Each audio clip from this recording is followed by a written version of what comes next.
7 de septiembre de 1940. Residencia oficial del primer ministro, Tokio. El humo de cigarrillo se mantenía denso mientras los altos mandos japoneses esperaban la respuesta. Uno de ellos finalmente hizo la pregunta que nadie se atrevió a hacer en voz alta.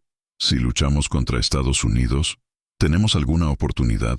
El hombre encargado de liderar esta guerra, el almirante Isoroku Yamamoto, no dudó. No habló de honor ni de valentía. Simplemente hizo cuentas. Fue la primera vez que Japón escuchó su propia sentencia, pronunciada no por un enemigo sino por su estratega naval más brillante. Yamamoto no era un profeta, era un analista. Había cruzado Estados Unidos a pie, visitado acerías, refinerías y líneas de montaje. Había dormido en chabolas en Texas, comiendo pan y plátanos para ahorrar dinero. Y al final de esta peregrinación, llegó a una conclusión devastadora. Japón perdería cualquier guerra contra Estados Unidos. La única pregunta era ¿cuándo? Este documental reconstruye la trayectoria técnica, logística y psicológica de un hombre que vio el coloso antes de despertar y que intentó, en vano, alertar a sus superiores, porque en esta guerra el enemigo no llevaba uniforme, llevaba bata de laboratorio, guantes de grasa y trabajaba en 3 turnos. Yamamoto lo vio. No querían verlo. Pero antes de profundizar en los datos, hay una estadística que define esta historia, y quizás toda la guerra en el Pacífico. En 1926, Isoroku Yamamoto señaló, con la calma de quien calcula una frase, Estados Unidos producía el 65% de todo el petróleo del mundo. Japón, casi nada. En la misma página comparó acero, aviones, motores, barcos. Lo que vio allí no fue solo disparidad, sino condena. 2 décadas después, cada uno de estos números se convertiría en barcos hundidos, bases destruidas y aviadores derribados. Japón no perdería por falta de valor, sino por insistir en ignorar los números. Si valoras la historia real, la investigación exhaustiva y la verdad técnica detrás de los mitos de guerra, considera darle like, suscribirte al canal y compartir este video, porque ahora vamos a seguir los pasos de quienes vieron todo esto mucho antes y trataron de advertir a un imperio sordo. Septiembre de 1940. La niebla de la diplomacia japonesa comenzaba a disiparse, revelando la inevitabilidad de una alianza militar con Alemania e Italia. En la oficina del primer ministro en Tokio, las formalidades dieron paso a la urgencia.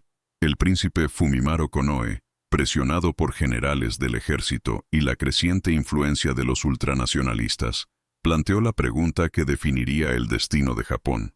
Si luchamos contra los americanos, ¿tenemos alguna posibilidad? Delante de él, Isoroku Yamamoto no dudó. Tampoco recurrió a abstracciones morales, fanfarronería patriótica o mitologías sobre el espíritu del samurái. Respondió con frialdad. Puede que lo deje ir los primeros 6 meses o 1 año, pero no tengo más confianza más allá de eso. La sala quedó en silencio. Para esos hombres, acostumbrados a discursos encendidos sobre honor y sacrificio, escuchar eso sonaba a traición. Pero no era pesimismo, era precisión. Yamamoto no estaba especulando, ya había hecho las cuentas. Y más que eso, había caminado entre los pilares que sostenían el verdadero poder estadounidense. En sus cuadernos había cifras que ningún otro oficial japonés parecía dispuesto a enfrentarse.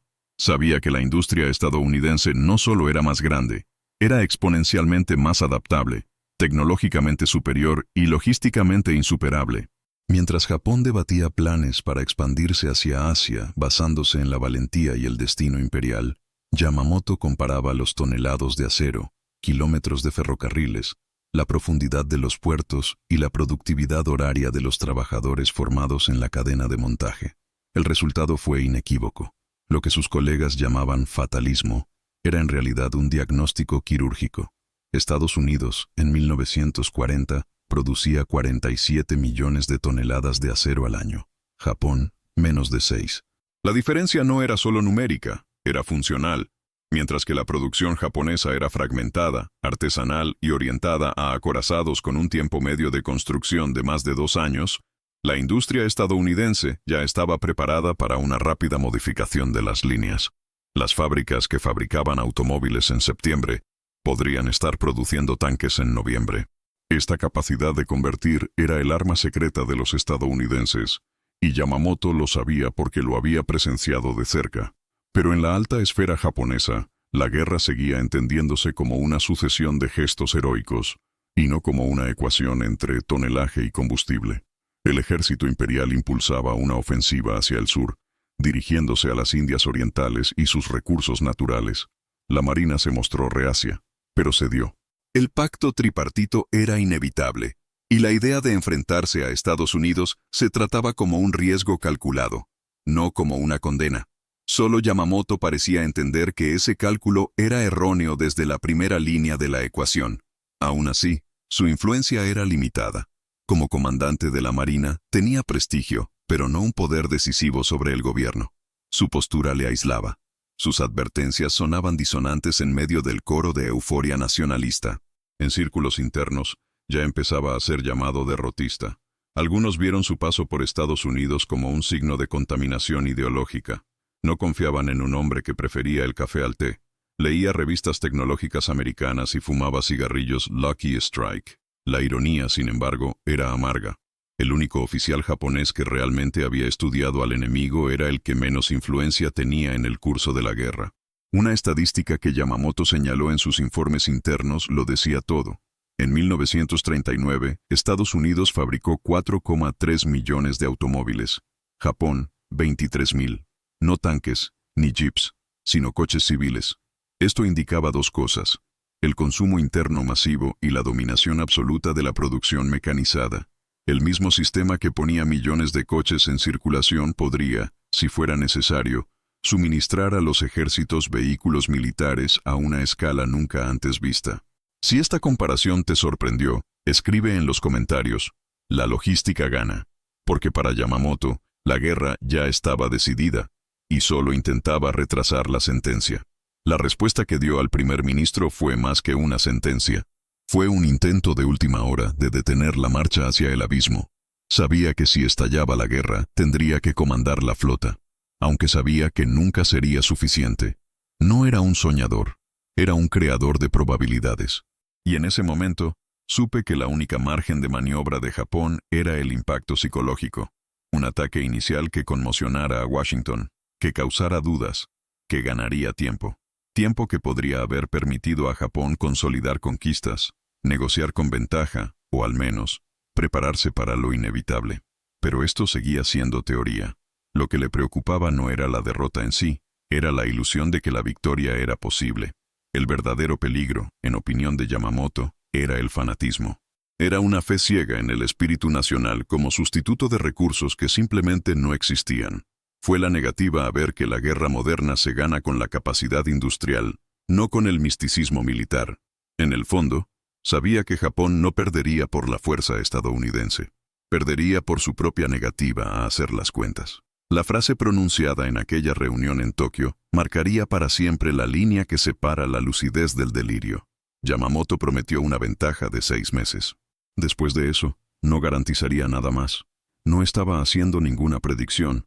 Estaba describiendo un proceso en curso, porque mientras los políticos hablaban de honor y los generales del destino, él seguía vigilando los números, y lo que veía era un enemigo que no necesitaba moverse para ganar.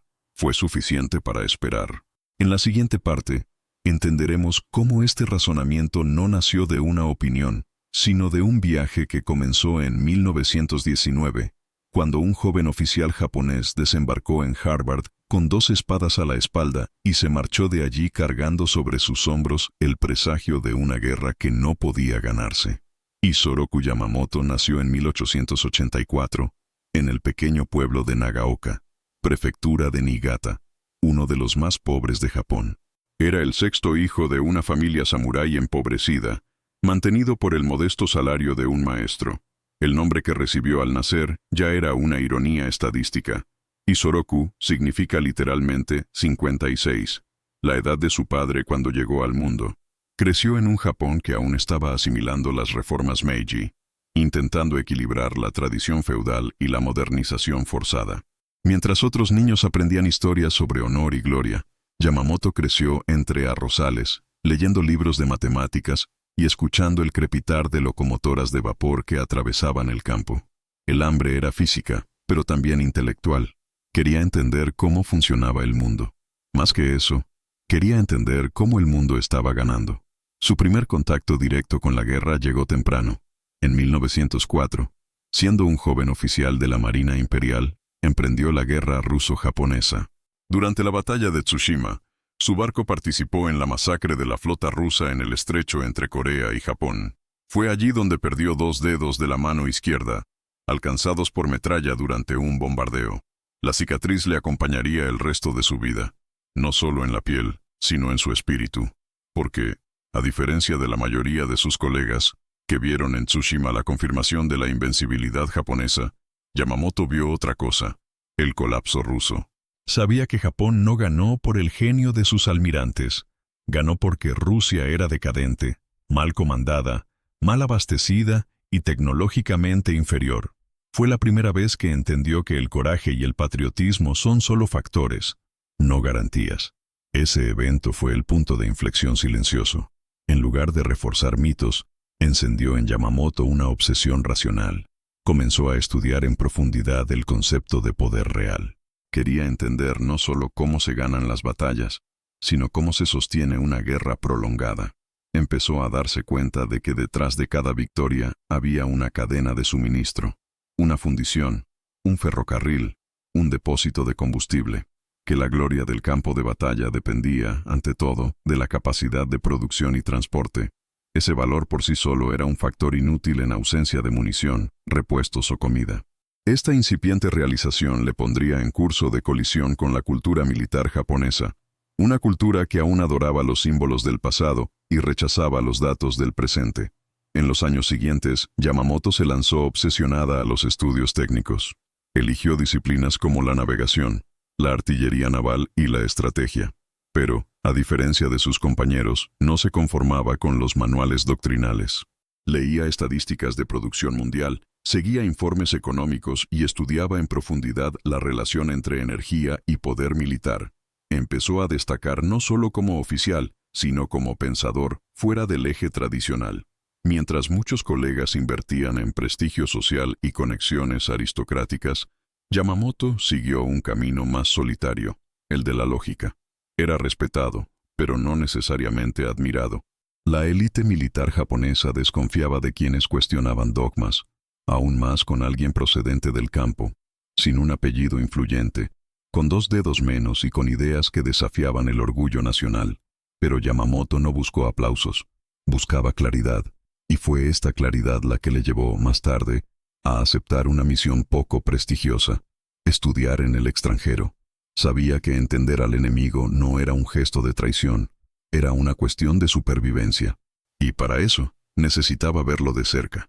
Necesitaba salir de Japón y adentrarse en el corazón del poder que, en su opinión, representaba la mayor amenaza existencial para el imperio: los Estados Unidos de América.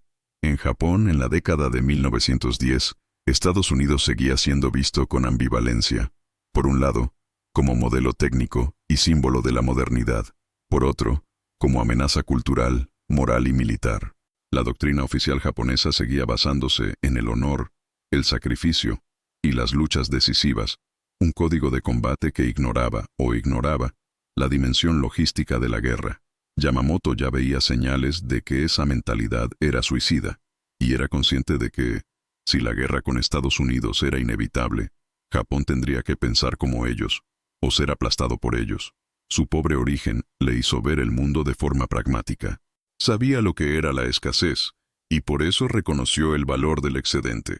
Sabía lo que era depender del arroz y el pescado seco, y por eso reconoció el poder oculto de un tren bien surtido. Sabía lo que era crecer en los márgenes de grandes decisiones, y por eso entendía cuánto se decide la guerra tras el invisible backstage de fábricas, minas y oleoductos. Cuando estudió la flota estadounidense, no se limitó a mirar el número de barcos. Observé el número de grúas, remolcadores, calderas en funcionamiento, astilleros listos para su conversión. Me fijé en los detalles, porque ahí estaba la verdadera fuerza, no en el disparo del cañón, sino en su reemplazo. En Japón, esta visión se consideraba casi herética. La guerra seguía siendo tratada como un espectáculo de honor. El samurái era el modelo ideal de combatiente, y cualquier voz que sugiriera que el combate dependía del aceite, los pernos y el cambio de turnos era recibida con desprecio. Pero Yamamoto ya no creía en ídolos. La batalla de Tsushima le enseñó que los mitos funcionan hasta el momento en que encuentran un enemigo preparado. Y empezaba a sospechar que el próximo enemigo estaba más que preparado. Se estaba entrenando en silencio para una guerra que aún no había comenzado. En su diario, años después, escribiría: «El que gana no es quien desea la victoria con más fervor, sino quien tiene más combustible cuando el viento gira». Esta frase resume su filosofía. La guerra no es pasión, es preparación. Y nadie, en ese momento, estaba más preparado que Estados Unidos. En la siguiente parte, seguiremos los pasos de este único oficial hacia el corazón de América. Un joven japonés con 2 espadas en su maleta, aterrizando en Harvard, sin saber que cada fábrica que visitara, cada ferrocarril que contaría y cada tonelada de petróleo que presenciaría, se convertiría en parte de una ecuación imposible de superar. Cuando Isoroku Yamamoto llegó a Estados Unidos, no era solo un joven oficial japonés enviado a estudios diplomáticos, era un observador infiltrado en el vientre del enemigo futuro. Con 2 espadas ceremoniales en su equipaje y un uniforme naval impecable, cruzó el campus de Harvard con pasos discretos pero con ojos hambrientos. Las clases formales, pronto se dio cuenta, eran solo una parte de la ecuación. Sus verdaderos estudios comenzaron fuera de la universidad, en las vías del tren, en el rugido de las locomotoras, en el calor de las fundiciones. Mientras sus colegas se dedicaban a la teoría diplomática, Yamamoto alquilaba vagones, tomaba trenes y recorría estados enteros para ver de cerca lo que Japón aún no comprendía: el poder invisible de la producción en masa. Su primera parada fue en Detroit, la capital industrial de la Nueva América. Allí entró por primera vez en una planta de Ford. Lo que vio allí cambió para siempre su visión de la guerra. Una cadena de montaje producía un automóvil cada 45 segundos. Hombres y máquinas operaban en brutal sincronía, empujando piezas, soldando metales, ajustando pernos en un flujo continuo de acero y velocidad. Yamamoto permaneció horas en silencio, observando. Registró datos, tiempo por operación, número de trabajadores por sección, número de vehículos producidos por día.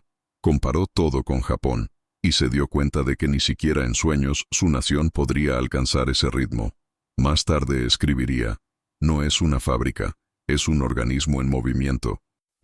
Y ese organismo sabía, podía convertirse en una fuerza militar con un simple decreto presidencial. Desde Michigan se dirigió a Pensilvania, donde visitó acerías que producían más acero por semana que todo Japón en un mes. Registró datos sobre la temperatura del horno, la capacidad de fundición y el tiempo de refrigeración.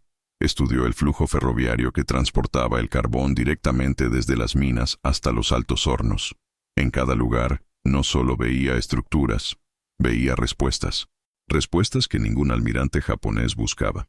Japón seguía construyendo barcos como en el siglo XIX, con moldes de madera, cortes manuales y plazos que llegaban a 2 años por embarcación. En Estados Unidos, vio bloques prefabricados soldándose en cuestión de horas. Lo que para muchos era simplemente modernidad industrial, para Yamamoto era una señal de una muerte futura. La guerra, empezaba a comprender, no se decidiría por el coraje, sino por la cadencia de la producción. En Texas fue aún más lejos. Visitó refinerías de petróleo y campos de extracción. Vio camiones cisterna cruzando desiertos, tuberías subterráneas de cientos de kilómetros de longitud, operaciones nocturnas iluminadas por reflectores eléctricos. Dormía en chabolas con trabajadores, comía en cafeterías colectivas y tomaba notas compulsivas sobre consumo, residuos y almacenamiento. Observó asombrado cómo los estadounidenses quemaban excedente de gasolina solo porque no había necesidad de aprovecharlo. Para un oficial japonés, procedente de un país con reservas energéticas mínimas, esto fue una demostración brutal de abundancia. En sus informes, señaló que una sola refinería de Texas tenía capacidad para abastecer a toda la flota japonesa durante meses, y que tenía docenas así. No era un recurso, era una avalancha. En Ohio, se sumergió en la industria química. Visitó fábricas de neumáticos, motores y explosivos. Presenció pruebas con nuevas aleaciones metálicas y prototipos de armas ligeras. Habló con ingenieros civiles que, en tiempos de guerra, podían convertirse en diseñadores militares.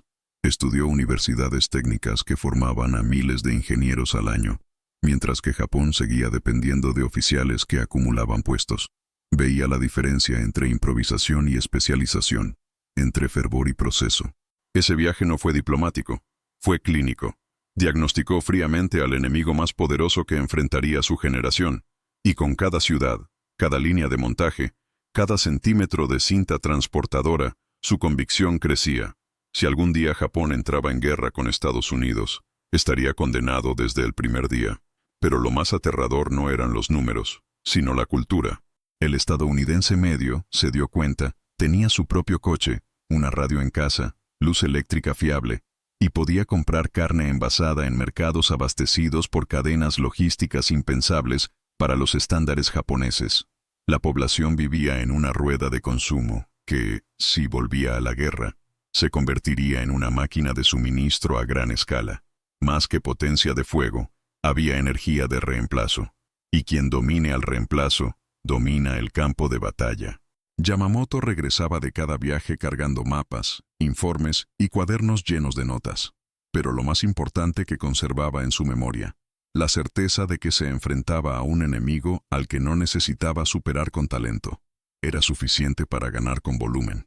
Japón, con su fe ciega en el espíritu guerrero, no estaba preparado para la era de las guerras de tonelaje, combustible y reparaciones rápidas.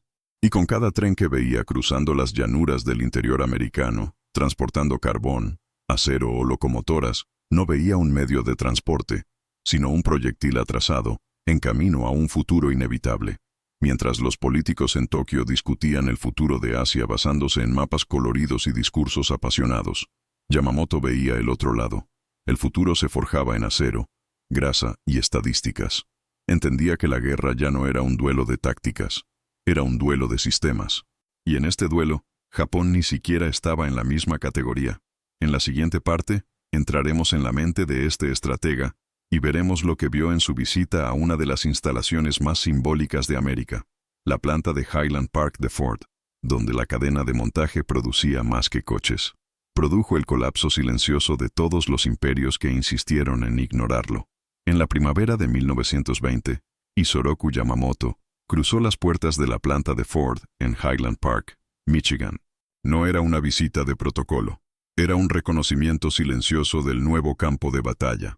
Delante de él, la cadena de montaje rugía en movimiento continuo, funcionando como una criatura viva hecha de acero, cintas, tornillos y trabajadores. Cada 45 segundos, un nuevo vagón aparecía al final de la cinta transportadora, listo para ser conducido a la calle.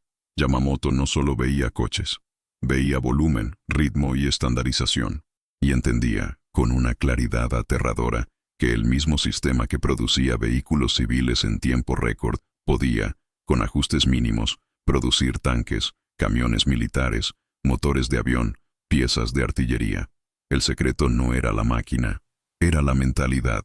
En ese cobertizo iluminado por altas ventanas, Yamamoto empezó a trazar paralelismos que pocos funcionarios japoneses se atreverían a admitir. Ford empleaba a más de 100,000 personas, más que el total de la Marina Imperial japonesa en ese momento. Era una fuerza logística equivalente a una flota, pero sin disparar ni un solo tiro. Registraba la cantidad de piezas intercambiables, el tiempo de reemplazo y la eficiencia del flujo continuo. Todo indicaba un potencial de guerra oculto, esperando solo una declaración de guerra. Y cuando llegara esa guerra, Japón no lucharía contra soldados, sino contra cadenas de montaje. Mientras tanto, al otro lado del Pacífico, Japón seguía construyendo sus barcos, como lo hacía en 1890, con moldes de madera, trabajo manual y plazos que superaban los 2 años para un solo acorazado. Era un arte, pero el arte no gana maratones industriales. Yamamoto vio esto con cruel claridad. Japón veneraba el acero como símbolo. Los estadounidenses lo manipularon como una herramienta. Un barco japonés era una obra prestigiosa. Un barco estadounidense era una unidad estadística. Y en una guerra prolongada, el prestigio muere antes que el volumen. Vio más. La producción civil estadounidense estaba toda interconectada. Fábricas de neumáticos, fábricas de vidrio, fábricas de motores, fábricas de pintura, fábricas de acero, cada una alimentándose con precisión matemática. Cuando Henry Ford anunció un nuevo modelo, cientos de industrias paralelas se adaptaron en tiempo real. Yamamoto entendió que esa era la verdadera movilización. No dependía de generales ni de discursos, dependía de hojas de cálculo y de ingeniería. Y si algún día el presidente de Estados Unidos exigiera tanques en lugar de coches, todo ese mecanismo giraría sin dudar. No podía probarlo, pero sentía. América era una cadena de montaje disfrazada de país. Las notas que tomó allí se convirtieron en una parte central de sus informes secretos enviados al Estado Mayor General de la Marina japonesa. Pero pocos lo han leído detenidamente, y aún menos lo creían. En Japón, la guerra seguía enseñándose con énfasis en la espada, el caballo y el coraje suicida. La idea de que la victoria dependería de la logística, las piezas de repuesto y la producción en serie se consideraba casi ofensiva. Yamamoto se aisló cada vez más, pero persistió, porque veía lo que otros se negaban a ver. No era la fuerza del americano lo que le asustaba, era su frialdad técnica, tu capacidad para convertir paquetes de piezas en ejércitos completos. La ironía de esta historia es que la solución estaba delante de ellos. No era necesario vencer a Estados Unidos en valentía, era necesario aprender de ellos en eficiencia. Pero esta lección nunca se absorbería en una doctrina militar fiel al siglo anterior. Si te gusta desentrañar estos hechos, muestra tu apoyo. Dale a me gusta y suscríbete para que podamos ofrecerte contenido más detallado como este. Porque hay verdades que han quedado enterradas bajo los escombros del orgullo. Yamamoto salió de Highland Park con una convicción grabada como el acero en su mente. Una guerra moderna no la ganarían los generales en el frente, sino los supervisores de producción en Detroit. En la siguiente parte, seguiremos sus pasos hacia el sur. Donde Japón vio polvo y calor, él vio el combustible que decidiría el destino del Pacífico. Petróleo texano, refinado con precisión, almacenado en tanques que parecían silos de grano, pero que en realidad contenía la destrucción de imperios. En el calor seco del este de Texas, entre chozas de madera y estructuras metálicas que zumbaban día y noche, Isoroku Yamamoto encontró el verdadero corazón de la guerra moderna, y pulsaba petróleo. No era un campo de batalla. No hubo disparos ni banderas, pero allí, rodeado de pozos que expulsaban petróleo desde el subsuelo en chorros continuos, Yamamoto entendía que el conflicto del futuro no se ganaría en el mar, sino en los tanques subterráneos y las líneas invisibles de los oleoductos. Un solo pozo texano, señaló, produjo más en una semana de lo que Japón podría extraer en un mes entero. Era como si Estados Unidos estuviera sentado sobre un océano inflamable y listo para convertirlo en motores, barcos, aviones y bombas. En las refinerías, tenía turnos de funcionamiento las 24 horas del día, relés precisos, válvulas automáticas y luz eléctrica constante. Nada fue improvisado, nada se detuvo. El petróleo entraba y salía como combustible refinado, combustible para aviones, lubricantes y materiales químicos con aplicaciones civiles y militares. Era una producción a escala planetaria, pero concentrada solo en unos pocos condados de Texas. Hizo las cuentas.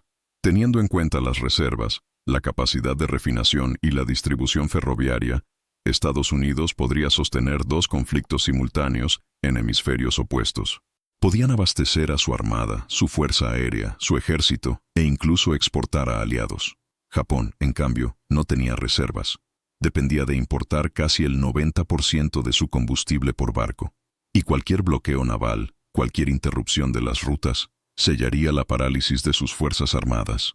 Era una verdad insoportable y deliberadamente ignorada por los estrategas imperiales. Mientras los generales hablaban de coraje y superioridad moral, Yamamoto contaba barriles, medía la presión de bombeo y observaba silos con capacidad para almacenar millones de litros.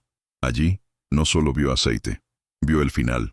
En una de las refinerías que visitó, Yamamoto presenció una escena que más tarde describiría con asombro. Gas natural siendo inflamado en continuas destellaciones, no por fallo, sino por exceso. El excedente era tan alto que no valía la pena almacenarlo. Para un japonés acostumbrado a la escasez de energía, eso era obsceno. Calculó en silencio que esa quema desperdiciada podría abastecer a la ciudad de Tokio durante semanas. Pero en Estados Unidos, eso era solo una parte del proceso. El país tenía demasiados recursos y la infraestructura para alimentarlos en energía. Y lo más aterrador, la población ni siquiera se dio cuenta. El ciudadano medio llenaba su coche en la gasolinera, sin saber que ese gesto representaba una ventaja estratégica sobre cualquier otro país del mundo. La energía era barata, abundante y automatizada. Y todo eso, para Yamamoto, era potencial bélico no declarado. Mientras tanto, en Japón, la situación se invertía. Los inventarios eran limitados, el consumo racionado y la dependencia del petróleo extranjero se trataba como un problema futuro, en lugar de una amenaza inmediata. Los almirantes mayores seguían planificando campañas navales como si el carbón fuera la principal fuente de energía. La idea de que toda una flota pudiera detenerse por falta de combustible se consideraba alarmista. Pero Yamamoto vio lo contrario. Era inevitable. Cada barco japonés lanzado al mar suponía un riesgo logístico. Cada avión que despegaba consumía un recurso finito difícil de reemplazar. Y a diferencia de Estados Unidos, Japón no tenía forma de reemplazar nada a gran escala. En los informes que escribió, Yamamoto insistía en que la clave de la guerra sería el suministro continuo.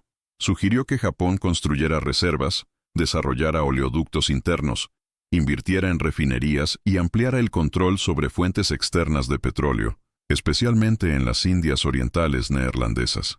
Pero esas advertencias cayeron en saco roto. El alto mando creía que la guerra sería corta y decisiva, y que la victoria garantizaría acceso sin restricciones a los recursos tomados. Una visión estratégica moldeada por el deseo, no por los datos. Yamamoto vio el error con claridad quirúrgica. La guerra moderna no perdona las ilusiones. En su cuaderno personal anotó una predicción sombría. Si Estados Unidos decidiera dejar de suministrar petróleo a Japón, y si la guerra comenzara antes de que se acumularan grandes reservas, la marina japonesa tendría un máximo de 18 meses de autonomía. Después de eso, cada batalla requeriría decisiones dolorosas. ¿Qué flota mover? ¿Qué base abandonar? ¿Qué misión cancelar? La escasez comenzaría de forma discreta, pero en poco tiempo se convertiría en colapso. La derrota, entonces, no sería cuestión de valentía, sería cuestión de un tanque vacío. La mayor ironía estaba en el contraste cultural. Para Japón, la energía era un reto técnico. Para los estadounidenses, era un subproducto natural de la vida. Esta asimetría de percepción creó una asimetría de poder, y Yamamoto sabía que en el campo de batalla esta asimetría explotaría en forma de movilidad aérea, avance terrestre y potencia de fuego naval que Japón no podría igualar, porque el combustible es movimiento, y quienes no se mueven, mueren. Años después, ya al mando de la Marina, Yamamoto vería confirmados sus peores temores. Cuando Estados Unidos impuso el embargo petrolero, Japón respondió con el único arma que le quedaba, la ofensiva. Era el camino que llevaba a Pearl Harbor, pero incluso en ese ataque demoledor, sabía, el tiempo jugaba en su contra. No era posible mantener una guerra larga contra un enemigo que producía energía como si fuera pan, y eso la quemó en nombre de la abundancia. En la siguiente parte, volveremos a Japón y observaremos el choque entre los datos que Yamamoto recopiló y la mentalidad del alto mando. Una élite militar que veía los cálculos como debilidad y que creía que la voluntad de ganar podía reemplazar la capacidad de suministrar. Será el comienzo de un conflicto interno más brutal que cualquier batalla naval, la lucha entre estadísticas e ideología. En las semanas posteriores a su viaje por los campos petrolíferos de Texas, Isoroku Yamamoto emprendió otra etapa de su silenciosa peregrinación a través de la invisible infraestructura bélica de Estados Unidos. Esta vez, sus ojos se dirigieron al cielo. Viajó a California, luego a Ohio e Illinois, donde visitó las fábricas de Curtiss, Douglas y Boeing. Lo que encontró allí no eran solo hangares y motores, era la confirmación de que la guerra del futuro ya había comenzado y que no tendría lugar sobre el agua, sino encima de ella. En las líneas de producción, los trabajadores fabricaban aviones con un ritmo casi coreografiado. Cada remache, cada tornillo, cada pala de hélice formaba parte de un proceso continuo y automatizado, entrenado para escalar. En una de las fábricas, Yamamoto veía cómo un nuevo luchador terminaba cada 7 minutos. No eran prototipos, eran números. Una línea de montaje aérea. Caminaba entre motores de prueba. Sentía el calor de los túneles de viento y anotaba obsesivamente los datos. Potencia por cilindro, presión de combustión, peso por metro cuadrado. Observó, con asombro, cómo los estadounidenses ya estaban probando fuselajes con aleaciones de aluminio ligeras y resistentes, lo que permitía mayor autonomía y altitud. Las pruebas en túneles aerodinámicos revelaron que la prioridad estadounidense era la movilidad aérea, velocidad, alcance, capacidad de bombardeo. Y todo eso fue construido a gran escala, por empresas privadas que operaban como brazos civiles de una potencia militar en espera. La separación entre industria y ejército parecía inexistente. Cada nueva innovación comercial podía adaptarse para el combate con modificaciones mínimas. La guerra se estaba pensando de antemano, y en 3 dimensiones. Mientras tanto, en Japón, los almirantes seguían concentrando sus esfuerzos en construir gigantescos acorazados, el Yamato y el Musashi, soñando con acero con blindaje de 400 milímetros y cañones de 460 milímetros, consumieron años de trabajo y miles de trabajadores. Eran fortalezas flotantes, poderosas, sí, pero atrapadas en un paradigma ya en ruinas. Yamamoto era consciente de la tragedia inminente. La doctrina naval japonesa apostaba por una reunión simbólica con Tsushima, un duelo frontal de flotas, donde el orgullo imperial se impondría con fuego directo. Pero en Estados Unidos, el pensamiento estratégico ya había cambiado. Allí el mar ya no era el escenario de la batalla, era la plataforma de lanzamiento. En sus informes confidenciales, Yamamoto escribió una frase que hoy suena profética. Piensan en 3 dimensiones. Nosotros, en 2. Sabía que la supremacía aérea no sería un detalle, sería el factor decisivo. Un bombardero que atacaba una base naval podía destruir semanas de suministros. Un escuadrón lanzado desde un portaaviones podía aniquilar una flota incluso antes del primer disparo de cañón. La guerra naval se estaba convirtiendo silenciosamente en guerra aérea, y quien dominara el cielo no solo controlaría el campo de batalla, sino que dictaría cuándo y dónde tendría lugar. Yamamoto estudió con especial atención a los portaaviones estadounidenses. Vio que no eran solo barcos con aviones, eran plataformas estratégicas móviles de ataque. La doctrina estadounidense ya trataba a estos gigantes como unidades centrales y no como apoyos. Las maniobras, la logística, la defensa antiaérea, todo se construyó alrededor de ellos. En cambio, Japón seguía considerando a sus portaaviones como auxiliares de la flota principal, destinados a misiones de cobertura o apoyo táctico. Fue un malentendido, y Yamamoto lo sabía. Intentó alertar al alto mando, sugirió cambios en la estructura doctrinal, defendió inversiones en aviación embarcada y radares, pero fue recibido con cautela y resistencia. La jerarquía naval japonesa era lenta, rígida y ligada a la gloria de los acorazados. La diferencia entre ambos mundos era abismal. Para 1930, Japón producía poco más de 200 aviones militares al año, muchos de ellos ensamblados a mano, con piezas importadas y motores inferiores. En el mismo periodo, Estados Unidos ya superaba la marca de 3.000 unidades al año, con la posibilidad de multiplicar esta cifra en caso de guerra. La industria aérea estadounidense contaba con más de 15 grandes fábricas, cientos de proveedores certificados y una cadena logística integrada por ferrocarriles y transporte fluvial. Era un sistema listo para escalar. Y cuando llegara la ascensión, Yamamoto sabía que Japón sería sepultado por un cielo que escupiría fuego, acero y bombas con ritmo de metrónomo. En sus notas más directas, escribió que un avión no es solo un arma, sino una función logística. Requiere combustible, mantenimiento, pistas de aterrizaje, repuestos, hangares, pilotos entrenados. Y todo esto requiere una estructura que solo la industria estadounidense parecía poseer en profundidad. Japón tenía buenos pilotos, pero no pudo reemplazarlos. Tenía buenos aviones, pero no en volumen. Tenía portaaviones, pero no tenía doctrina. Era un imperio con alas frágiles. Cuando dejó Estados Unidos, Yamamoto no solo tomó datos. Llevaba una angustia que no se escuchaba. Sabía que el mundo pronto cambiaría de dimensiones, y que Japón estaba construyendo barcos para una guerra que ya no existiría.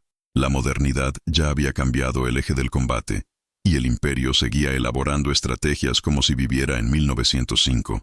La verdadera batalla no se libraría con espadas, ni con acorazados, sino con láminas de producción, motores radiales y bombarderos de largo alcance.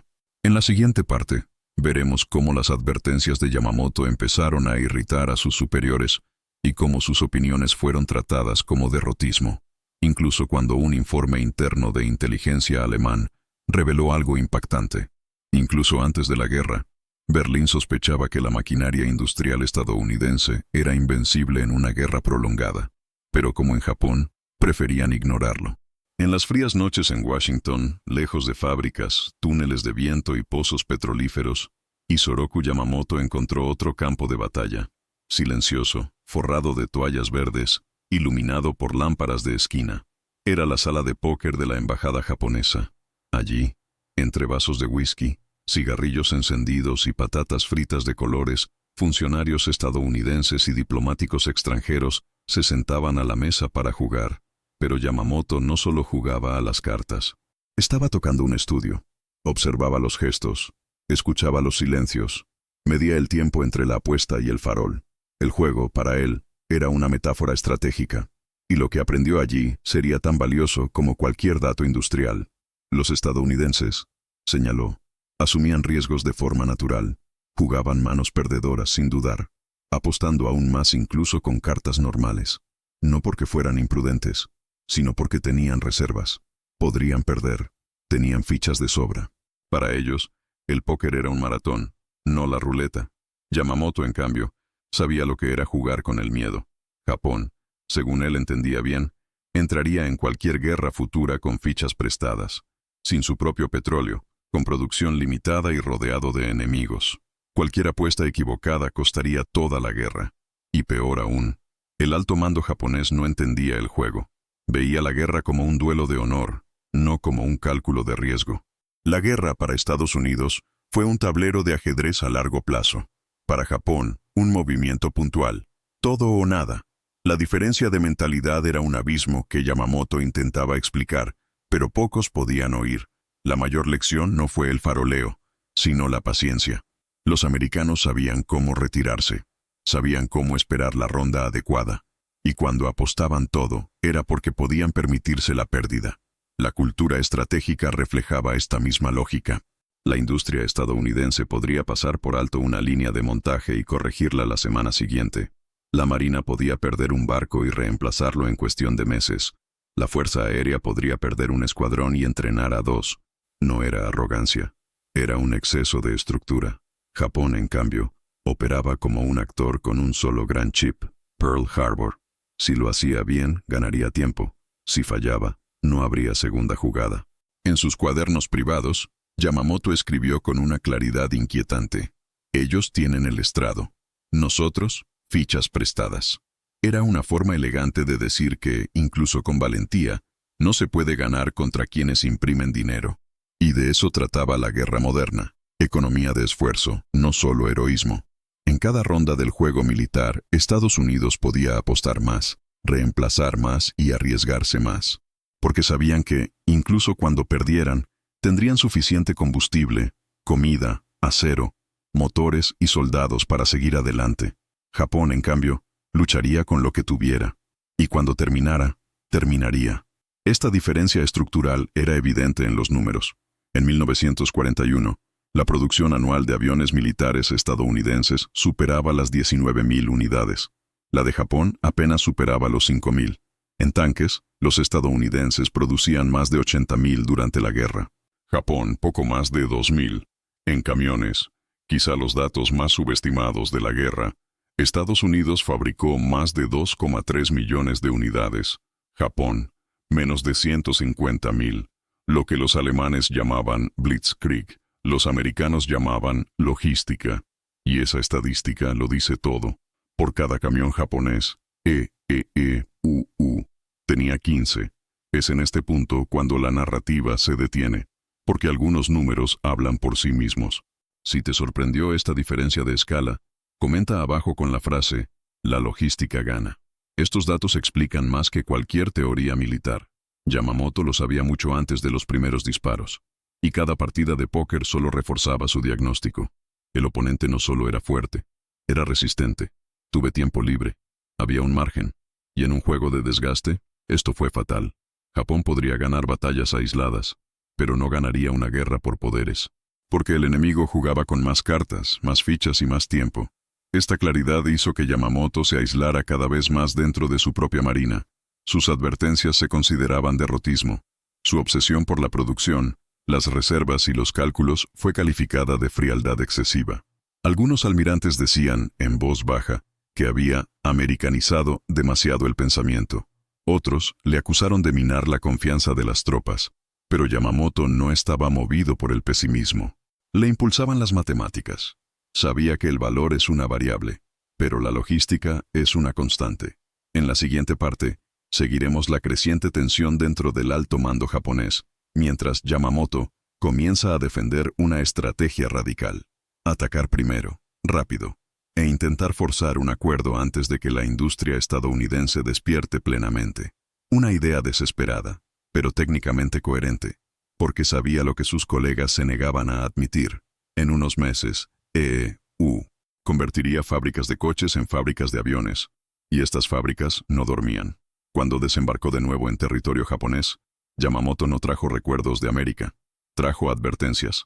En su equipaje, un dossier de más de 200 páginas, meticulosamente compilado con números, gráficos y análisis.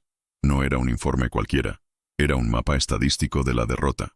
Cada sección establecía una dimensión de la disparidad: petróleo, acero, motores, barcos, aeronaves, capacidad de reemplazo, infraestructura ferroviaria, producción de alimentos, formación de pilotos, reservas de caucho sintético.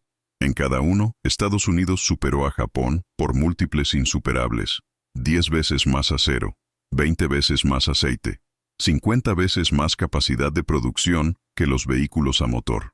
La industria estadounidense no solo era más grande, era exponencial. Y con ello, la guerra no sería un choque de valentía, sería un maratón de repostaje. Pero el informe no causó conmoción, provocó silencio. El Estado Mayor de la Marina lo leyó con desprecio, como si hojeara un libro de ficción mal escrito. Los datos eran excesivamente técnicos. Los términos: eficiencia de potencia, radio de operación aérea, logística integrada, sonaban demasiado fríos para una casta militar acostumbrada a juramentos de honor y combate simbólico. Para los oficiales más conservadores, la obsesión de Yamamoto con las hojas de cálculo rozaba la traición espiritual. Le falta fe en el espíritu japonés, comentó un almirante. No ve que ganaremos porque somos moralmente superiores. Para otros, era más serio. Desconfiaban de su lealtad. Al fin y al cabo, Yamamoto había vivido en Estados Unidos. Hablaba inglés con fluidez, jugaba al póker y se declaraba fascinado por la cultura estadounidense. Por tanto, era un extranjero. Un equipo técnico contaminado por el frío occidental. Las reuniones se volvieron hostiles. Sus propuestas para priorizar los portaaviones fueron rechazadas. Su sugerencia de desviar recursos de los acorazados para la formación de pilotos fue ridiculizada. Cuando propuso abastecerse de combustible antes de cualquier acción ofensiva, se oyeron risas ahogadas. El almacenamiento es para cobardes, dijo un general del ejército. Conquistaremos nuestros depósitos con la espada. Yamamoto se retiraba de estas sesiones como si viera un barco navegar directamente hacia el iceberg, demasiado orgulloso para girar el timón. Su informe fue archivado. Algunos extractos simplemente ignorados. La Marina siguió invirtiendo en el Yamato, el mayor buque de guerra jamás construido, como si un solo impacto de su cañón pudiera compensar la ausencia de combustible, aviones y cobertura aérea. Pero no era solo resistencia doctrinal, fue una negación deliberada. La verdad que Yamamoto presentaba no era indigesta, era insoportable. Admitirlo significaba rehacer toda la estrategia nacional. Significaba reconocer que Japón no tenía forma de ganar una guerra prolongada contra Estados Unidos. Y sobre todo, significaba decir no a la guerra, lo cual para el gobierno militarista que se estaba consolidando en Tokio era inaceptable. La guerra ya estaba en marcha, aunque sin disparos. Con la firma del pacto tripartito y el deterioro rápido de las relaciones con Estados Unidos, resultaba más conveniente desacreditar al portador de las malas noticias que enfrentarse al contenido del mensaje. Yamamoto, a su vez, no cedió. Siguió enviando memorandos, revisando proyecciones, señalando cuellos de botella, pero su figura empezó a ser vista con sospecha. Recibió amenazas. Escuchó rumores de que había agentes pidiendo su destitución. La prensa controlada por el gobierno empezó a retratarle como excesivamente académico, demasiado pragmático, términos que, en una cultura militarizada, sonaban a acusaciones. Japón se negó a hacer las cuentas. Prefería los mitos. Prefería creer que el espíritu del samurái prevalecería sobre los tanques, que la valentía compensaría la ausencia de radar, que un avión con un piloto suicida podría detener a un bombardero B-17. Y mientras tanto en Estados Unidos, Ford ya estaba convirtiendo sus líneas para la producción bélica. Douglas aumentó los turnos. General Motors probó tanques. Boeing formó a nuevos ingenieros en cursos técnicos de 6 semanas. La guerra industrial ya había comenzado, incluso antes de las primeras bombas. Y Yamamoto lo sabía, pero era una voz solitaria, intentando gritar contra el ensordecedor ruido de la ideología. La derrota japonesa no comenzó en Pearl Harbor. Todo comenzó cuando sus líderes rompieron el informe de Yamamoto, cuando preferían acorazados a los cálculos, cuando creían que el honor podía sustituir a la logística. Al despreciar a los números, despreciaban la única oportunidad que tenían de entender al enemigo, y en ese desprecio nació el error fatal, creer que América era lenta, débil, dividida. Sin verlo, lo que parecía lento era, en realidad, calefacción industrial, que lo que parecía debilidad era sobrecargarse, y que, en el momento justo, esta máquina empezaría a moverse, y nunca se detendría.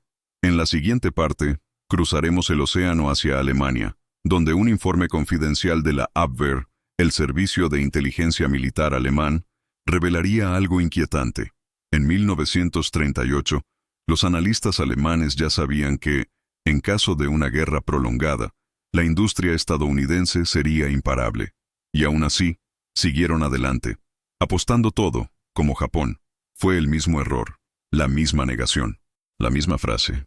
Isoroku Yamamoto, el hombre que había caminado entre refinerías, contado pozos de petróleo y estudiado las líneas de montaje americanas como un cirujano observa el cuerpo humano, se había convertido, a ojos de muchos en Tokio, en una amenaza silenciosa.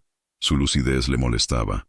La Marina, que comprendía la gravedad de sus análisis, intentó protegerle, otorgándole cada vez más autoridad y espacios para tomar decisiones dentro del Estado Mayor, pero el ejército, cada vez más influyente en el gobierno, consideraba su insistencia en los datos y la lógica como herejía. Los funcionarios ultranacionalistas empezaron a calificarle de demasiado americanizado, acusándole de debilitar la moral nacional. Sus hábitos: beber café en lugar de té, apreciar libros técnicos en inglés, jugar al póker con funcionarios estadounidenses, le convirtieron en un blanco de desconfianza. Para una élite obsesionada con la tradición y el espíritu guerrero, Yamamoto era un profeta incómodo, un hombre que decía verdades que nadie quería oír. El aislamiento político se hizo evidente a medida que Japón avanzaba hacia la guerra. Mientras el ejército promovía discursos encendidos sobre la gloria y la conquista, Yamamoto insistía en presentar cálculos detallados sobre la producción estadounidense de acero, aviones, tanques, combustible y logística. Cada carta era una frase, cada tabla una profecía, y, sin embargo, sus advertencias fueron ignoradas, archivadas o minimizadas. Políticos y generales vieron en su número frialdad y pesimismo, no precisión. Su claridad, que debería haber sido la brújula del Estado Mayor General, llegó a ser percibida como una derrota moral. En reuniones secretas, escuchó murmullos sobre su destitución, rumores de que hombres manchados por América deberían ser expulsados para proteger el honor nacional. Era una cruel paradoja. El único almirante que realmente comprendía la magnitud del enemigo se había convertido en un peligro político. La situación alcanzó su punto álgido cuando el gobierno decidió intervenir para protegerlo de amenazas reales de asesinato por parte de facciones radicalizadas dentro del ejército. La solución encontrada fue, paradójicamente, aumentar su poder operativo enviándolo al mar como comandante en jefe de la flota combinada. Yamamoto, el hombre que más había resistido la guerra contra Estados Unidos, tendría ahora la responsabilidad de liderarla. La ironía era absoluta. Proteger a un crítico de la guerra enviándolo a comandar la fuerza que se enfrentaría al enemigo que más había estudiado. Para él, la medida era lógica. El ejército radical no podría atacarle físicamente si estaba en el océano, pero moralmente angustiante. Sabía que lideraría un conflicto que consideraba matemáticamente imposible de ganar. Al mando de la flota, Yamamoto mantuvo su disciplina y su enfoque obsesivo en los datos. Cada ejercicio, cada maniobra naval, Cada planificación logística se basaba en hechos concretos, no en valentía ni tradición. Mapeó rutas de suministro, estimó el consumo de combustible, estudió las capacidades de producción del enemigo. Incluso mientras sus subordinados celebraban las victorias tácticas, Yamamoto calculaba el siguiente movimiento del adversario continental: cuántos barcos podrían construirse en 6 meses, cuántos pilotos entrenados estarían disponibles, cuánto petróleo podría bombearse al Pacífico.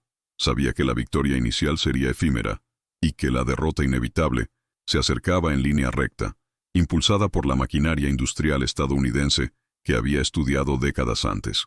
Sus informes, aunque detallados, continuaron enfrentando resistencia política e ideológica. Los oficiales jóvenes y ambiciosos le veían como conservador o derrotista. Los líderes radicales le consideraban subversivo. Aunque algunos admiraban en silencio, Yamamoto era un almirante aislado. Su verdadera influencia estaba limitada por el prejuicio estructural de una nación que se enorgullecía del espíritu sobre la ciencia, el valor sobre la logística. Y mientras calculaba cada tonelada de petróleo y cada avión producido, el gobierno ignoraba el reloj que contaba los meses hasta la movilización total estadounidense. El aislamiento de Yamamoto no era solo físico o político, era intelectual. En las reuniones estratégicas, sus comentarios sobre la capacidad de producción, el reabastecimiento de la flota y la formación de pilotos fueron recibidos con murmullos e interrupciones. Palabras como fábrica, línea de montaje o producción en masa se trataban casi como una blasfemia, como si la industrialización estadounidense fuera un detalle irrelevante en un juego de honor y gloria. La élite militar japonesa, cegada por el mito de la superioridad espiritual, se negó a ver la lógica que él presentaba. Para Yamamoto, cada plan naval era un intento desesperado de ganar tiempo, no de ganar, porque sabía que las cuentas estaban en su contra. Y lo más cruel, esta verdad solo se confirmaría después de que se hubieran agotado millones de vidas. La visión psicológica del almirante sobre la mentalidad estadounidense, desarrollada durante sus años de observación directa, se volvió aún más esencial. Entendía que el enemigo no solo poseía recursos en abundancia, sino que también tenía un enfoque estratégico diferente. Los estadounidenses jugaron con paciencia y capacidad de reemplazo. Japón apostó todo a enfrentamientos decisivos. Este contraste reforzaba su visión de que cualquier victoria inicial japonesa sería temporal. En el océano, cada maniobra japonesa debía considerar no solo el barco enemigo delante, sino también la masa industrial y logística que lo apoyaba tras el horizonte. Incluso mientras dirigía operaciones en el Pacífico, Yamamoto sentía el peso de su posición ambigua. Fue tanto la mayor esperanza táctica de Japón como el mayor crítico de la guerra. Su aislamiento político se tradujo en decisiones estratégicas solitarias, a menudo tomadas sin la plena confianza de sus subordinados, que aún creían en la superioridad moral y táctica del imperio. Ordenó con la conciencia de que cada victoria sería temporal, cada avance limitado y cada recurso consumido un paso hacia la inevitable escasez. La ironía de su destino, liderar la guerra que creía imposible de ganar, impregnaba cada despacho, cada reunión y cada ejercicio naval. La tensión entre el análisis racional y la ideología era constante. Mientras Yamamoto enfatizaba los datos, las proyecciones y la capacidad de reabastecimiento, sus colegas hablaban de gloria, honor y victoria decisiva.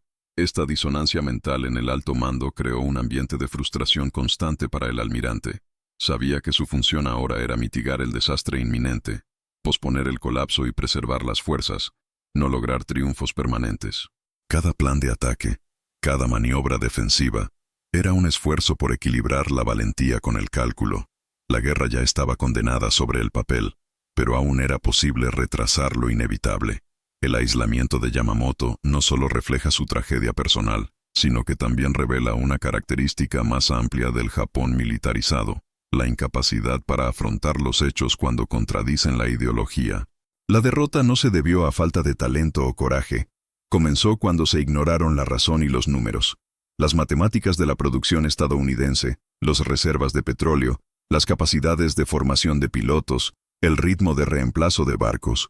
Todos estos factores han sido descartados o minimizados por líderes cegados por el mito del espíritu nacional. Yamamoto, Aislado, entendía que su misión sería tan solitaria como inevitable.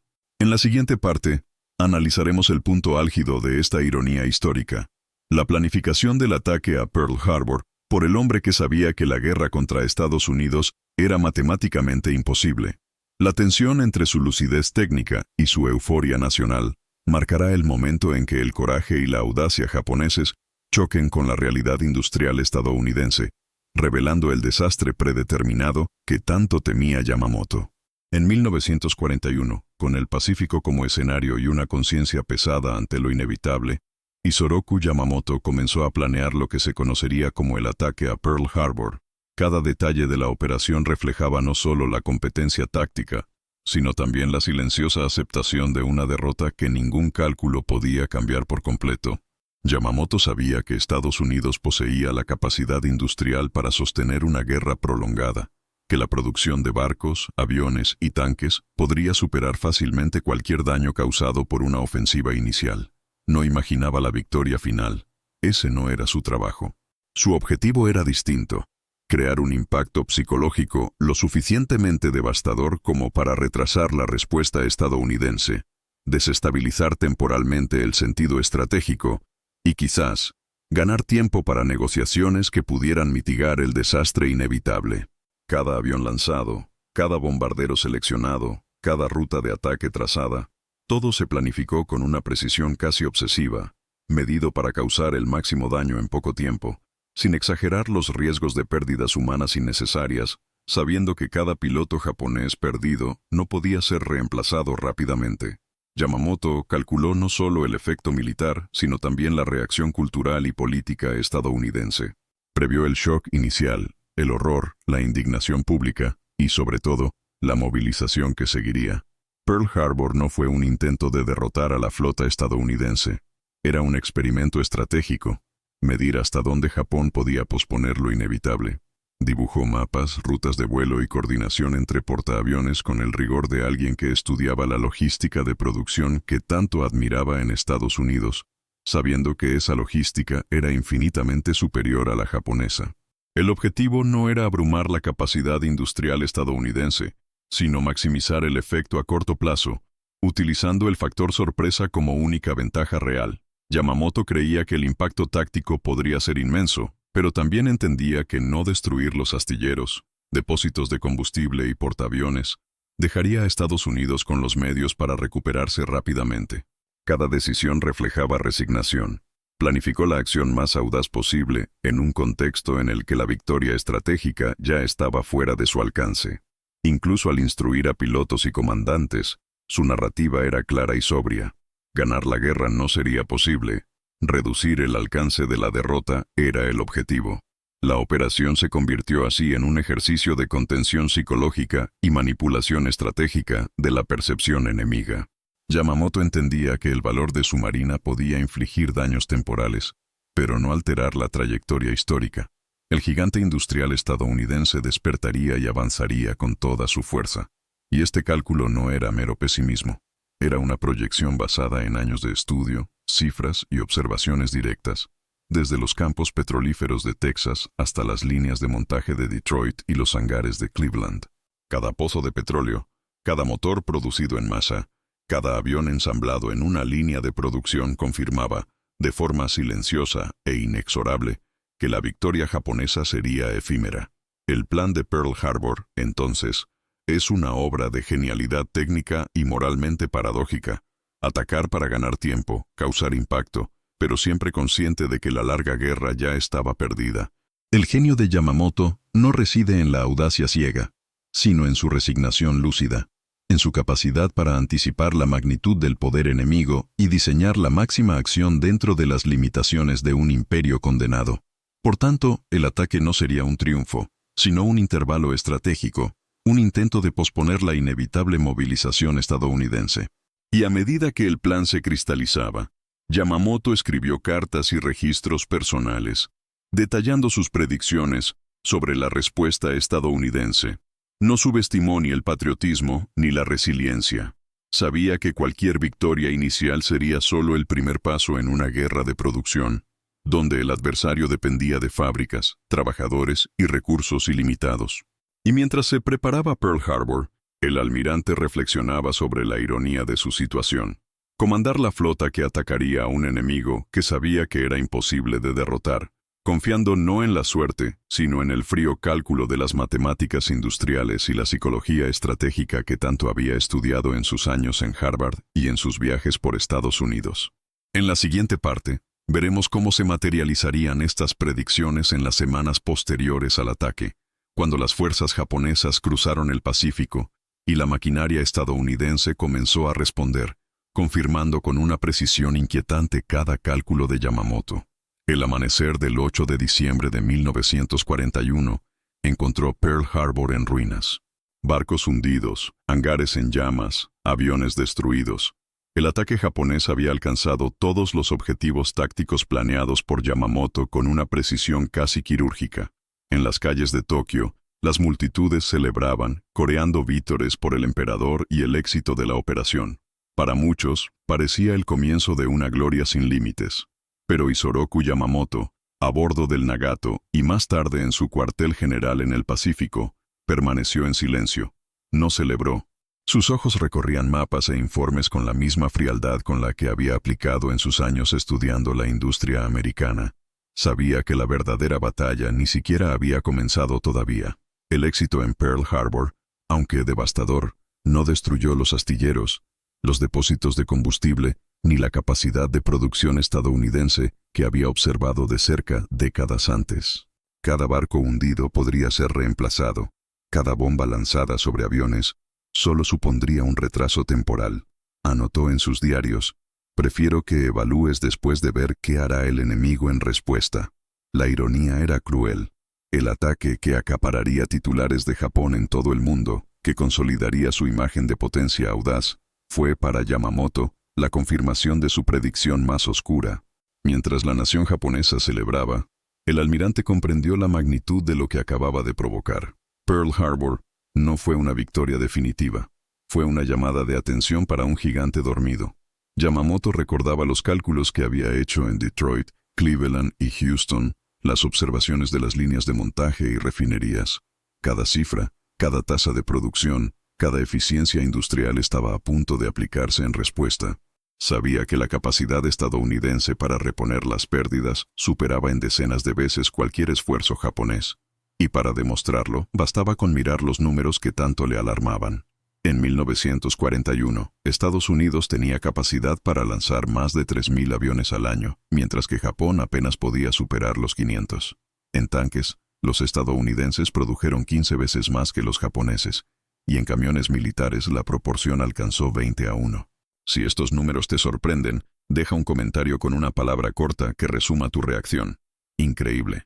Poder absoluto. Gana la logística. Esta era la realidad que Yamamoto veía claramente. El ataque, por muy audaz que fuera, no alteró el desequilibrio industrial. Simplemente lo pospusió. En el silencio de su cabina, Yamamoto reflexionó sobre la disparidad estratégica. Mientras la población japonesa celebraba, calculó cuánto tiempo podría permanecer operativa la Marina sin reservas adicionales de petróleo, cuántos pilotos podrían ser entrenados en meses, y cuánto tardaría la industria estadounidense en reemplazar las pérdidas. Cada victoria temporal de Japón representaba una pequeña fracción del poder de fuego que el enemigo aún disponía.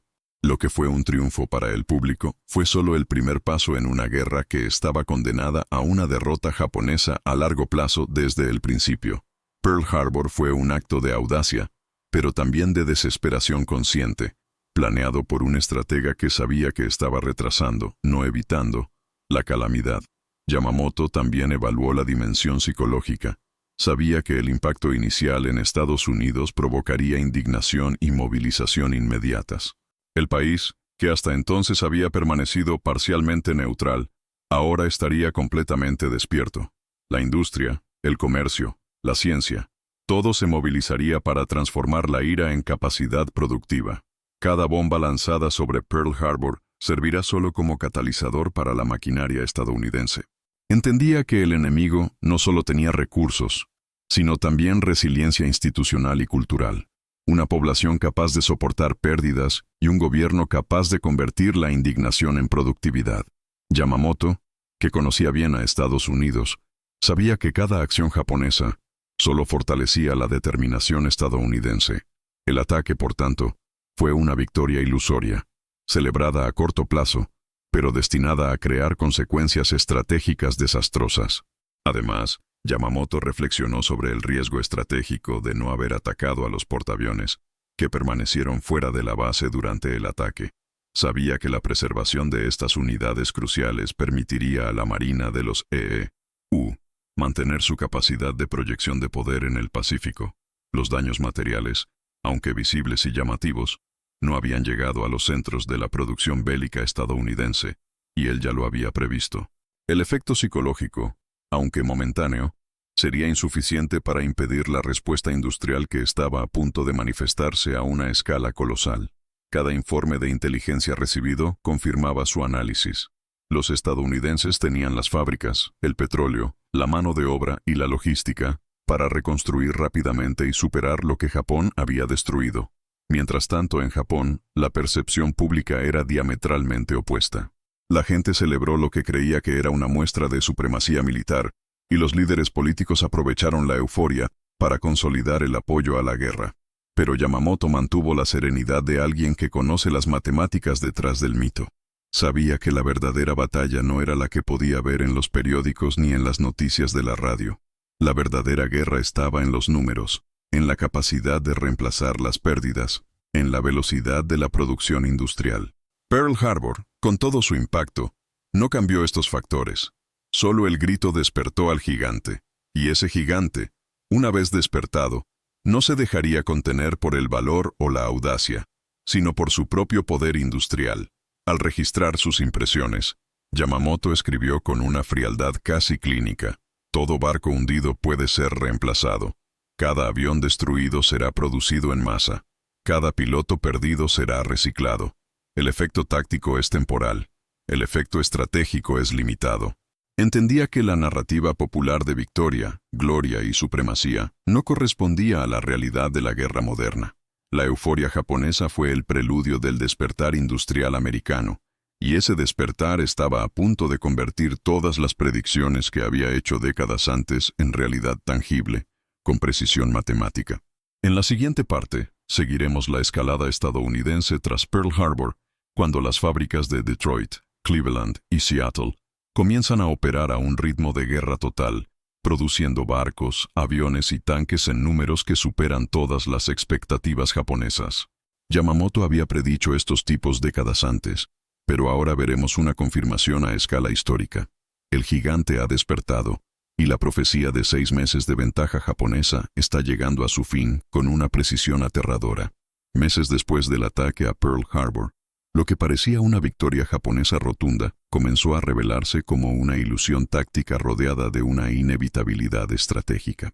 Isoroku Yamamoto, mirando mapas e informes diarios, siguió la respuesta estadounidense con una frialdad casi dolorosa. Cada portaaviones en construcción, cada submarino botado, cada línea de montaje de aviones que comenzó a operar a gran velocidad, confirmaban los cálculos que había hecho años antes, en Detroit, Cleveland y Houston. Mientras Japón celebraba la rápida expansión a través del Pacífico capturando islas y territorios, el almirante sabía que estos logros eran temporales, ilusorios, sostenidos solo por el atraso del gigante que empezaba a despertar. La máquina americana no dormía, solo se preparó, silenciosa e inevitablemente, para transformar la derrota temporal en una movilización total. En cada informe, Yamamoto comprobaba cifras y proyecciones. En 6 meses, el ritmo de producción de portaaviones estadounidenses se duplicaría, los destructores empezarían a salir de los muelles en series mensuales y se fabricarían bombarderos en cantidades que Japón nunca podría igualar. Cada dato reforzaba la misma conclusión. Lo que los generales japoneses llamaban la ventaja estratégica inicial era simplemente un retraso en la respuesta estadounidense. Lo que parecía heroísmo empezaba a convertirse en una advertencia. El almirante anotó en sus cuadernos que el petróleo capturado en las Indias Orientales neerlandesas aún no era suficiente para mantener operaciones prolongadas, mientras que los depósitos y refinerías estadounidenses de Texas, California y la costa del Golfo aseguraban una continuidad ininterrumpida de combustibles para cualquier operación futura. Yamamoto calculó la sustitución de las pérdidas. Mientras Japón hundía un barco enemigo, el mismo tipo podía construirse en los astilleros estadounidenses en cuestión de meses.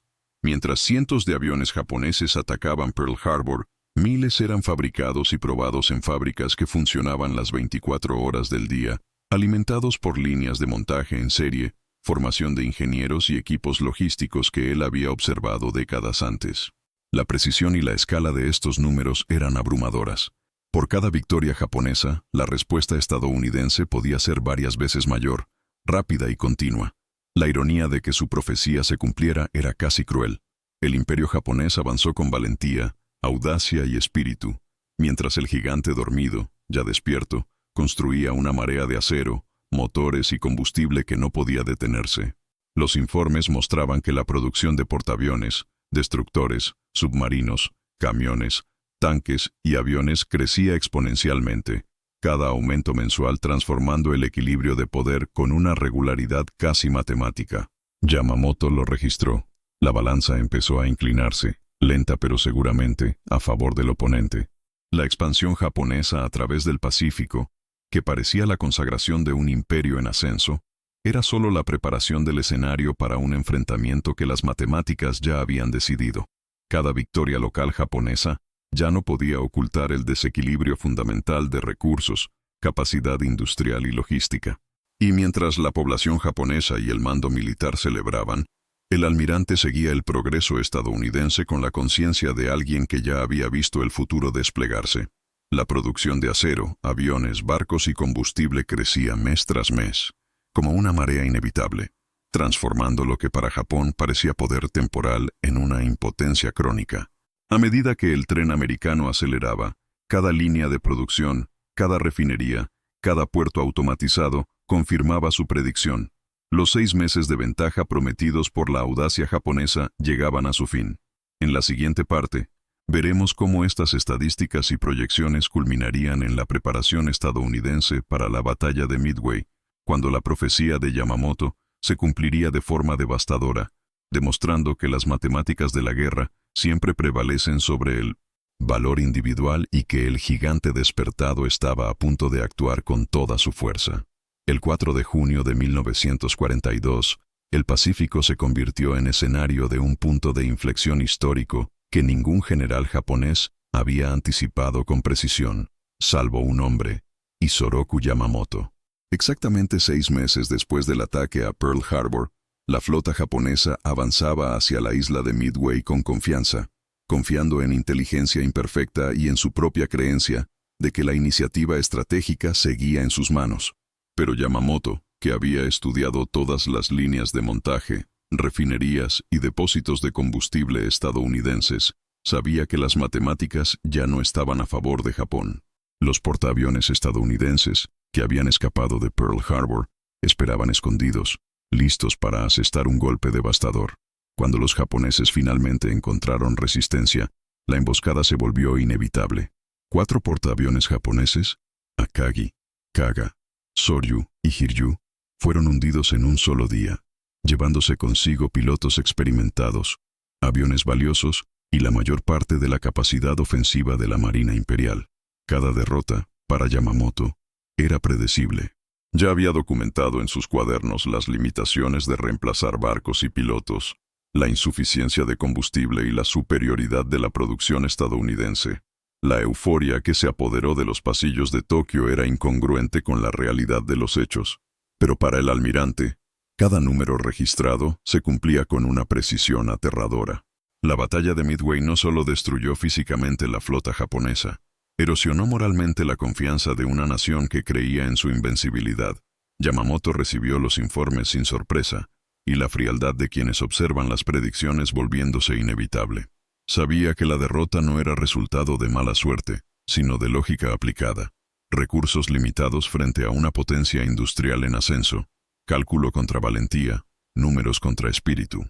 Y mientras Japón absorbía el impacto, el almirante anotaba en mapas e informes lo rápido que los astilleros estadounidenses reemplazarían cada portaaviones perdido, cada avión destruido, cada piloto derribado. Midway fue la prueba definitiva de que Japón no solo había alcanzado su apogeo, ya había comenzado el declive, tal como Yamamoto había predicho. Las matemáticas de la guerra cumplían su veredicto, y el almirante observaba en silencio la confirmación de su advertencia más amarga. En la siguiente parte, exploraremos cómo la producción estadounidense se aceleró tras Midway, convirtiendo cada derrota japonesa en una oportunidad de contraataque, mientras que la profecía de Yamamoto se cumplió a escala industrial y estratégica, demostrando que la guerra moderna se ganaba mediante líneas de montaje, no solo por coraje o audacia. Tras la derrota japonesa en Midway, el escenario estratégico se transformó radicalmente. Mientras los líderes japoneses aún celebraban pequeñas victorias regionales, Isoroku Yamamoto revisaba diariamente informes que detallaban la producción estadounidense a un ritmo imparable.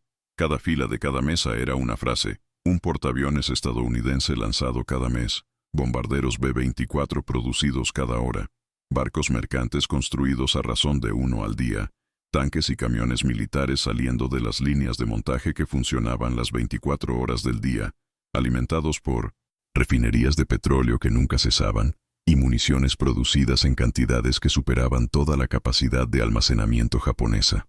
Yamamoto leyó estos números con amargura, dándose cuenta de que las fábricas que había visitado en los años 20, Ford en Detroit, Douglas en Los Ángeles, Willow Run en Michigan, River Rouge en Dearborn, se estaban convirtiendo ahora en armas de destrucción contra el imperio al que servía. No era solo fuerza bruta, era inteligencia aplicada a escala industrial, logística transformada en un arma absoluta.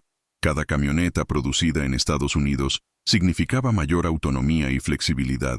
Cada portaaviones lanzado representaba una movilidad que Japón no podía igualar. Cada bombardero fabricado era una amenaza continua que crecía con la misma regularidad matemática que Yamamoto había observado durante décadas. La ironía de la historia era ineludible. El almirante que mejor entendía la guerra industrial ahora observaba impotente cómo su propia profecía se cumplía. Japón luchaba por mantener a sus barcos abastecidos con recursos escasos, mientras que Estados Unidos inundaba el Pacífico con una marea de suministros que no podía ser bloqueada ni ralentizada. La magnitud del tsunami logístico estadounidense fue fría, implacable y precisa, como si cada unidad de producción hubiera sido calculada para cumplir el destino que Yamamoto. Si estás siguiendo y eres consciente de la magnitud de esta operación, entiende, la solución estuvo delante de los japoneses desde el principio. Si te gusta desentrañar estos hechos, muestra tu apoyo. Dale like y suscríbete para que podamos ofrecerte contenido más detallado sobre el coloso industrial estadounidense y su influencia decisiva en la guerra. Cada informe que llegaba a la cabina de Yamamoto reforzaba la certeza de que la guerra moderna se había ganado no solo con valentía o habilidad táctica, sino también con capacidad de producción, innovación e integración logística, factores que Japón no podía igualar. Y mientras los barcos japoneses intentaban mantener la línea ofensiva en el Pacífico, los astilleros estadounidenses operaban a un ritmo acelerado, reemplazando las pérdidas casi instantáneamente y lanzando nuevas flotas con recursos que Yamamoto había imaginado, pero que los líderes japoneses aún ignoraban. El coloso industrial y silencioso siguió creciendo, convirtiendo cada pequeña victoria japonesa en un intervalo temporal, solo para que la marea americana regresara con mayor fuerza. En la siguiente parte, seguiremos cómo estas capacidades industriales se traducen en acciones concretas en el teatro del Pacífico, cuando la movilización estadounidense comienza a retroceder territorio, planear contraofensivas y demostrar que la guerra ya no depende solo del valor, sino de la producción continua e implacable que Yamamoto había estudiado años antes, y que ahora se estaba convirtiendo en una realidad incontestable. En abril de 1943, el destino de Isoroku Yamamoto se cruzó con la precisión impersonal de la guerra industrial que había estudiado y predicho durante décadas. Estados Unidos, utilizando información de inteligencia obtenida de la decodificación de las comunicaciones japonesas, interceptó su itinerario exacto mientras sobrevolaba la selva de Bougainville. Los cazas P-38 Lightning, diseñados y producidos en masa en los mismos astilleros y fábricas que Yamamoto había estudiado en los años 20, le esperaban en el punto exacto de su ruta. El almirante, que había pasado su vida calculando tiempos, distancias y capacidades, sucumbió a la misma maquinaria de producción y tecnología que siempre había considerado invencible. Su avión fue derribado y, Cuando finalmente encontraron su cuerpo, aún sostenía la espada, símbolo de una tradición que luchaba contra el frío e inexorable número de la industria estadounidense. La muerte de Yamamoto fue más que la pérdida de un comandante brillante. Fue el colapso simbólico de la última voz racional dentro del mando japonés, el punto de quiebre en el que la lucidez estratégica dejó de existir. Sin él, Japón se hundió aún más en el fanatismo, impulsado por oficiales que valoraban el valor y la audacia por encima del análisis y la realidad. Las batallas posteriores, planificadas sin la perspectiva crítica que Yamamoto siempre había ofrecido, se convirtieron en esfuerzos desesperados, marcados por decisiones impulsivas y un despilfarro de recursos valiosos. La eliminación de su influencia dejó al imperio sin control, y la guerra continuó durante 2 años más, cada pérdida amplificada por la falta de planificación racional. Para el espectador, la ironía es evidente. El hombre que advirtió del poder industrial estadounidense fue derribado por la misma fuerza que había predicho, un cruel reflejo de la lógica de la guerra moderna. Yamamoto murió no solo como individuo, sino como el último baluarte del entendimiento estratégico, una conciencia racional que fue aniquilada mientras el imperio al que servía ignoraba la realidad matemática de la guerra.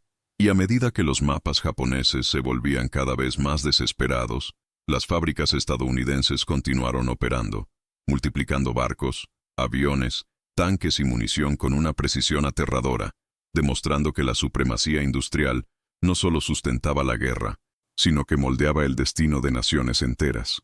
En la siguiente parte veremos cómo, sin la voz de Yamamoto, Japón se enfrentaba a la creciente maquinaria estadounidense, cada batalla reflejando directamente la profecía del almirante. La guerra ahora se decidía por la producción, la logística y los recursos, y ya no por el coraje o la audacia individual. Décadas después de la rendición de Japón, cuando los documentos clasificados estadounidenses fueron finalmente desclasificados, surgió una confirmación sorprendente. Las predicciones de Isoroku Yamamoto no eran meras conjeturas, sino proyecciones rigurosamente calculadas por un estratega que entendía la guerra como un problema de números, logística y producción. Sus cuadernos, cartas e informes detallaban con asombrosa precisión la capacidad de Estados Unidos para producir petróleo, acero, aviones y barcos, casi siempre con márgenes de error muy finos. Cada tasa de producción que había observado en las décadas de 1920 y 1930 correspondía casi exactamente a las cifras alcanzadas durante la guerra. Yamamoto no solo anticipó el volumen de materiales que Japón nunca podría igualar, sino que también predijo claramente el impacto psicológico de un ataque sorpresa, la respuesta estadounidense y la rapidez con la que Estados Unidos movilizaría su poder industrial. Había caminado entre refinerías texanas, visitado líneas de montaje en Detroit, estudiado astilleros y hangares, calculando no solo lo que veían los japoneses, sino lo que los líderes japoneses se negaban a reconocer. La guerra moderna se ganaba antes de que se dispararan disparos, en fábricas y no en los campos de batalla. La precisión de estas predicciones no era solo técnica, sino moral. Yamamoto fue ignorado, desacreditado, acusado de ser americanizado, porque dijo la incómoda verdad. Japón no podía ganar una guerra prolongada contra una potencia industrial como Estados Unidos. Cada página de sus cuadernos documentaba no solo cálculos de producción, sino también razonamiento estratégico, anticipación de reacciones humanas y un profundo entendimiento de la economía y psicología enemigas. Al leer estos documentos, se reveló que un solo hombre, armado solo con gobernante, papel, observación directa e intelecto agudo, podía ver lo que ejércitos y gobiernos enteros se negaban a aceptar. Predijo los 6 meses de ventaja japonesa y la inevitable derrota posterior, aceleró la reconstrucción estadounidense y la imposición gradual del poder industrial en el campo de batalla. Las cifras hablaban por sí solas. La producción de aviones de miles al mes, los barcos lanzados más rápido de lo que los japoneses podían hundirse, las refinerías y depósitos de combustible alimentando la maquinaria bélica estadounidense con una eficiencia implacable. Cada una de las predicciones de Yamamoto correspondía a la realidad, demostrando que la victoria estadounidense no fue resultado del azar ni del heroísmo individual, sino de las matemáticas, la logística y la capacidad industrial aplicadas a gran escala. La ironía última de su carrera es evidente. El hombre que mejor comprendía la fuerza del enemigo se vio obligado a liderar la guerra contra él, presenciando la destrucción gradual de su país por los engranajes que había predicho y documentado. Yamamoto no solo hacía números, proyectó un futuro que nadie quería ver, una verdad que solo el tiempo ha confirmado, dejando un legado de lucidez, análisis y coraje moral ante la ceguera institucional. Y mientras el mundo miraba los campos de batalla y las victorias temporales, los cuadernos de Yamamoto se mantenían como la prueba silenciosa de que la guerra moderna no se decide con honor o audacia, sino en la fábrica, en la línea de montaje y en el poder de producir consistentemente más de lo que el adversario puede destruir. En la siguiente parte, exploraremos cómo esta profecía se convirtió en una consecuencia directa para Japón cuando la movilización industrial estadounidense alcanzó niveles nunca imaginados, demostrando en términos incontrovertibles que los cálculos de Yamamoto no solo eran correctos, sino que eran inevitables. A lo largo de su carrera, Isoroku Yamamoto no se limitó a analizar barcos, aviones o refinerías.